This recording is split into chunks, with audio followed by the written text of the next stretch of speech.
ये जो आने वाले 90 दिन होंगे, वो पिछले बीते हुए 9 महीने से ज़्यादा इम्पोर्टेंट होगा, लेकिन ये टाइम टेबल आज तक किसी से फॉलो नहीं हुआ है। मेरा क्या टाइम टेबल हुआ करता था, बेटा रोज़ का काम रोज़ करो, प्रोक्रास्टिनेट मत करो। अब सवाल उठता है भैया फ़ोन कब चलाएँगे? तो पहली चीज़ तो फ़ोन चलाना ये तो पॉइंट आना ही नहीं चाहिए, क्योंकि लास्ट 90 डेज़ बचे हैं, फ़ोन हटाओ। So hey there, this is Om Prabhu, MBBS third year student from All India Institute of Medical Sciences, AIIMS new Delhi. तो यार 2022 के अंदर मेरी नीट में ऑल इंडिया रैंक 44 आई थी। पिछले 2 साल से मैं एमबीबीएस कर रहा हूँ एम्स न्यू दिल्ली से, और इस 2 साल की जर्नी के अंदर मैंने हज़ारों से ज़्यादा स्टूडेंट को गाइड किया अपने यूट्यूब चैनल के थ्रू। और आज इस वीडियो के अंदर हम ये बात कर रहे होंगे कि क्या टाइम टेबल फॉलो करना चाहिए इस आने वाले 90 डेज़ के अंदर, क्योंकि ये जो आने वाले 90 दिन होंगे वो पिछले बीते हुए 9 महीने से ज़्यादा इंपॉर्टेंट होंगे। इन 90 डेज़ को, इन 3 महीनों को इफेक्टिवली यूटिलाइज करना बहुत ज़्यादा ज़रूरी है। और इस यूटिलाइजेशन के लिए बहुत ही सही चीज़ बता रहा हूँ कि हमें टाइम टेबल किस तरीके से बनाना होगा। सबसे पहली चीज़ है, टाइम टेबल का मतलब क्या परफेक्ट टाइमिंग होती है? तो सवाल का जवाब है नहीं। ये अपने माइंड से चीज़ें निकाल देनी है। पहले जब मैं 11th क्लास में था, मुझे ऐसा लगता था कि सुबह 7 बजे उठना, उसके बाद 7:10 पे ब्रश करना, फिर 7:40 पे नहाना, ये सारी चीज़ें एक स्ट्रक्चर्ड मैटर फॉलो करना ही टाइम टेबल होता है। लेकिन ये टाइम टेबल आज तक किसी से फॉलो नहीं हुआ है।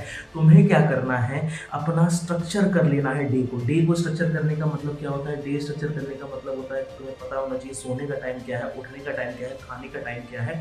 बट तुम्हें ये फ़र्क नहीं पड़ता कि तुम एग्जैक्टली किस टाइम पे क्या कर रहे हो। तुम्हें पता हो कि आज की डेट पे तुम्हें इतने सारे चैप्टर्स खत्म करने हैं। इसके लिए सबसे पहला स्टेप मैंने क्या लिखा है, स्लीपिंग टाइम और वेकअप टाइम फिक्स कर लेना। हो सकता है किसी भी बच्चा रात को 12 बजे से 3 बजे के बीच तक जगता हो, उसमें काफ़ी ज़्यादा उसका पीक आवर्स होता हो, कंसंट्रेशन बहुत ज़्यादा अच्छा हो, कोई इशू की बात नहीं है, तुम उस टाइम पीरियड में भी पढ़ सकते हो। क्या सवाल उठता है कि इस टाइम टेबल पीरियड में जो हम पढ़ रहे हैं, वो पढ़ाई जो हम कर रहे हैं उस टाइम पीरियड में, क्या वो हमें नीट से पहले 5 दिन पहले, 4 दिन पहले करना? नहीं, हम नीट से 15 दिन पहले तक वो टाइम टेबल को हटा चुके होंगे। रीज़न बीइंग, क्योंकि नीट से जब 15 दिन पहले बचेगा, उसके अंदर हमें नीट वाले पैटर्न के टाइम, यानी जो 2 बजे से पढ़ने का टाइम पीरियड होता है, उसके अंदर चालू कर देना, अदरवाइज़ बहुत दिक्कत आएगी। क्योंकि एग्ज़ाम में हमें स्लीपी फ़ील होने लगेगा अगर हमें आदत है रात को दोपहर 2 बजे से सोने की। इसलिए 15 दिन से पहले-पहले जो भी तुम अपना टाइम रखते हो, उसमें चेंजेस नहीं करनी है, पढ़ने का टाइम फ़िक्स रखना है। जैसे पढ़ते थे, जहाँ पीक आवर्स मिलते हैं उसको। दूसरी चीज़ ध्यान रखने वाली बात, फिज़िक्स जैसे सब्जेक्ट में जब भी हम पढ़ते हैं, तो फिज़िक्स जैसे सब्जेक्ट को पढ़ते समय हमें अपना पीक कंसंट्रेशन आज चूज़ करना है। रात को नींद वाले टाइम यूज़ नहीं करना है। हो सकता है तुम रात को 12 से 3 पढ़ते हो, लेकिन हल्की सी नींद आ रही हो, तो मेरे ख्याल है कि बायोलॉजी पढ़ लो या केमिस्ट्री का इनऑर्गेनिक पढ़ लो, जहाँ पर उतना ज़्यादा ब्रेन का एक्टिव इन्वॉल्वमेंट नहीं होता है विद रिस्पेक्ट टू फिज़िक्स। अगला आता है कि मेरा क्या टाइम टेबल हुआ करता था। मैं भैया सुबह 7 बजे, साढ़े 6 बजे ऐसे उठता हूँ। उठने के बाद आधे घंटे में वॉकिंग पे जाना। वॉकिंग का मतलब क्या है? ऐसा नहीं कि मैं अपना टाइम वेस्ट कर रहा हूँ वॉक करके, नहीं। तुम्हें क्या करना है, एक तो एनवायरनमेंट से कनेक्ट होना है, नेचर से कनेक्ट होना है। दूसरी चीज़, उस टाइम पीरियड में तुम्हें रिविज़न करना है, एक्टिव रिकॉल करना है जो चीज़ें तुमने पढ़ी हुई है। अब मैं कह रहा हूँ कि सपोज़ करो तुमने कल की डेट में बायोलॉजिकल क्लासिफिकेशन पढ़ा। बायोलॉजिकल क्लासिफिकेशन में तुम्हें पता है कि मेथनोजेंस क्या होते हैं। तुम ये चीज़ें रिकॉल करो, रिकॉल करो, रिकॉल करो, और जहाँ नहीं याद आ रहा है तो अपना नोट्स खोल लिया, तुम अपनी एनसीईआरटी खोल ली, तुम्हें अपने नोट्स देख लिए कि अच्छा हाँ, ये वाले पॉइंट मुझे याद नहीं आई। इस तरीके से कॉन्सेप्ट बिल्ड होते जाएंगे, इस तरीके से एक्टिव रिकॉल की चीज़ें दिमाग में फिट होते चले जाएंगी। अगली चीज़ मैं क्या बता रहा हूँ, वॉकिंग रिवीजन करना। उसके बाद 2 घंटे वॉकिंग रिवीजन में मैंने टाइम दे दिया। उसके बाद 9 बजे से टू डू लिस्ट बनाना चालू किया। टू डू लिस्ट क्या होता है? मुझे पता है कि आज के डे के अंदर मुझे कौन-कौन से चैप्टर निपटाने हैं। मैं सपोज़ करो मैंने क्या लिख लिया, मैंने यहाँ लिख लिया न्यूटन ऑफ मोशन मुझे खत्म करना है, मुझे दूसरा वर्क पर एनर्जी खत्म करना है, और तीसरा मुझे केमिकल काइनेटिक्स खत्म है। ये 3 चैप्टर मुझे खत्म करने हैं। अब मैं क्या करूँगा, किन स्लॉट्स में पढ़ूँगा? मैं क्या करूँगा, टोटल दिन को 3 सेपरेट स्लॉट में डिवाइड करूँगा। पहला 9 से 12 के बीच में, दूसरा 2 से 3 के फिर 7 से 11-12 के बीच में। अब ध्यान रखने वाली बात है, 9 से 12 का जो स्टडी स्लॉट होगा, उसके अंदर सबसे डिफिकल्ट टॉपिक सपोज़ करो मुझे लगता है वर्क पर एनर्जी। तो मैं क्या करूँगा, वर्क पर एनर्जी इतने टाइम में पढ़ना चालू करूँगा। सपोज़ करो तुम हो सकता है वो वन शॉट देख रहे हो, कोई दिक्कत नहीं, वन शॉट देखना चालू किया, वन शॉट देखे इसके अंदर पहली सिटिंग कंप्लीट की। अब जब भी बच्चा 3 घंटा पढ़ता है, तो वो सोचता है कि यार 1 घंटे का टाइम गैप ले लूँ, रेस्ट ले लूँ। ध्यान रखना, उस 1 घंटे के टाइम गैप को हम कैसे यूटिलाइज़ करेंगे। मैं क्या करूँगा, 15-20 मिनट रेस्ट लूँगा। रेस्ट लेने में मैं यूट्यूब स्क्रॉल कर सकता हूँ, जो भी कर सकता हूँ। लेकिन उस 15-20 मिनट के बाद मैं क्या करूँगा, मैं एमसीक्यू प्रैक्टिस करना चालू करूँगा।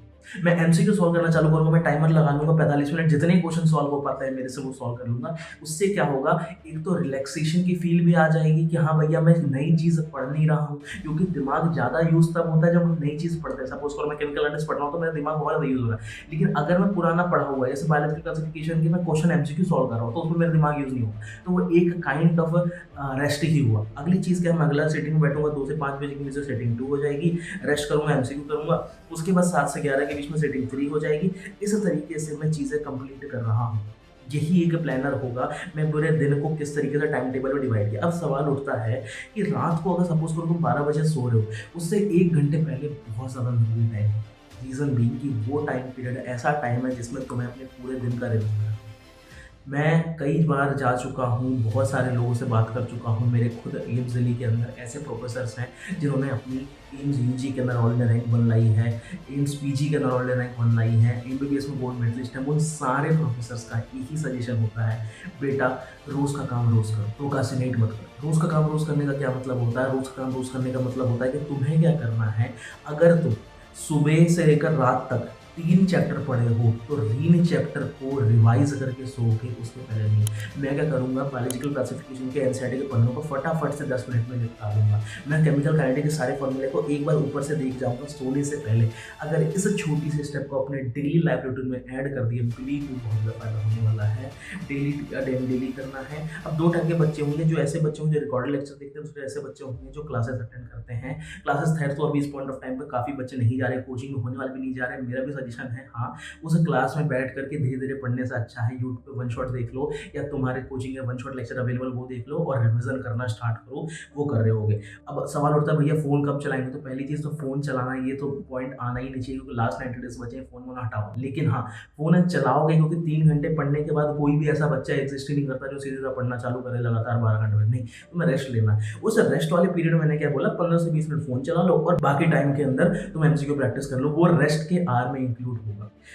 अब पढ़ना कैसे है, तो भैया फिजिक्स की बात करते हैं, केमिस्ट्री की बात करते हैं, बायोलॉजी की बात करते हैं, तो तुम्हें क्या करना, प्लानर बनाना, जो डेली प्लान बनाया, उसके बाद टू डू लिस्ट निकालना, उसके बाद लेक्चर देखना है। लेक्चर मतलब तुमने वन शॉट देखना चालू किया। अब पॉइंट ऑफ ये है कि एक लेक्चर है, उसको मैं बहुत सारे पार्ट में डिवाइड करूँ। वन शॉट है 8 घंटे का।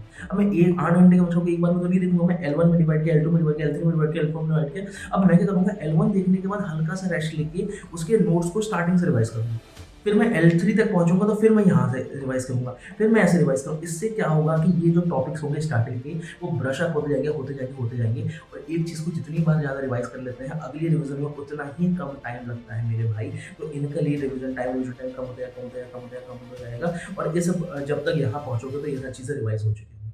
ये एक ऐसा तरीका है जिससे तुम अपना पूरा सिलेबस धीरे-धीरे करके दिमाग में फिट कर सकते हो। क्योंकि ये तरीका अगर कर लिया, बिलीव मी, चैप्टर्स दिमाग के अंदर सेट होने चालू हो जाएँगे। एप्लीकेबल ये केमिस्ट्री और बायोलॉजी के लिए बहुत ज़्यादा है। फिज़िक्स में ऐसा इसलिए नहीं कह रहा हूँ, फिज़िक्स में एक बहुत इंपॉर्टेंट स्टेप आता है, आप समझना। मैंने क्या किया, लेक्चर बोला, मैंने बोला नोट्स करोगे, उसके बाद क्वेश्चन सॉल्व करोगे। चौथा स्टेप ध्यान रखना, प्रीवियस ईयर क्वेश्चन। फिजिक्स के अंदर कभी प्रीवियस ईयर क्वेश्चन से पहले कुछ नहीं करना। अब तुम्हारे लिए तो पता ही है, नीट रट्टे का क्वेश्चन मैंने क्या लिखा, नीट रट्टे का क्वेश्चन कुछ नहीं है। तुमने अगर लेटेस्ट वीडियो मैंने देखी, उसके अंदर मैंने ऐसे क्वेश्चंस बनाए हुए हर एक चैप्टर से जो प्रीवियस ईयर क्वेश्चन से रिजम्बल करते हैं। उन टेलीग्राम चैनल पर डाला हुआ है, लिंक मैं नीचे डाल दे रहा हूँ, वहाँ से डाउनलोड कर सकते हो। बहुत सारे क्वेश्चन है, टोटल 36 पीडीएफ्स हैं आंसर मिला करके। उन सारे क्वेश्चन में मैंने क्या हर एक चैप्टर से क्वेश्चन ऐसे बिल्ड किए हैं जो प्रीवियस ईयर क्वेश्चन से रिजम्बल करते हैं। और पीवाईक्यू के एनालिसिस तो करी ही है एक वीडियो में। तो तुम्हें समझ में आ रही होगी ये बातें कि तुम्हें करना क्या है। तुम्हें लेक्चर देखने के बाद, नोट्स रिवाइज करने के बाद प्रीवियस ईयर क्वेश्चन में स्टिक करना। मैं ये नहीं बोल रहा कि 100 क्वेश्चन सॉल्व करो पर चैप्टर, नहीं करना। इस पॉइंट ऑफ टाइम पे जरूरी नहीं है 100 क्वेश्चन सॉल्व करना, लेकिन वो 45 क्वेश्चन सॉल्व करना जरूरी है जो नीट में आने वाले हैं, क्योंकि प्रीवियस ईयर क्वेश्चन में आए हैं। इवन जेईई में 2025 के क्वेश्चन में रहा। तो समझ पा रहे हो कि तुम्हें इस पॉइंट ऑफ टाइम पे रिविजन, टाइम टेबल और स्ट्रक्चर्ड फोकस स्टडी, ये 3 पिलर्स को फॉलो करना है। रिविजन तुम करते रहोगे, टाइम टेबल तुम्हारा इस तरीके से फॉलो होगा। और तीसरा पॉइंट मैंने क्या बताया, तीसरा पॉइंट बताया कि तुम्हें अपना स्टडी को फोकस करना है, इंपॉर्टेंट टॉपिक्स पे ध्यान देना है। सो कोई डाउट हो तो कमेंट कर देना। Thank you for watching this video.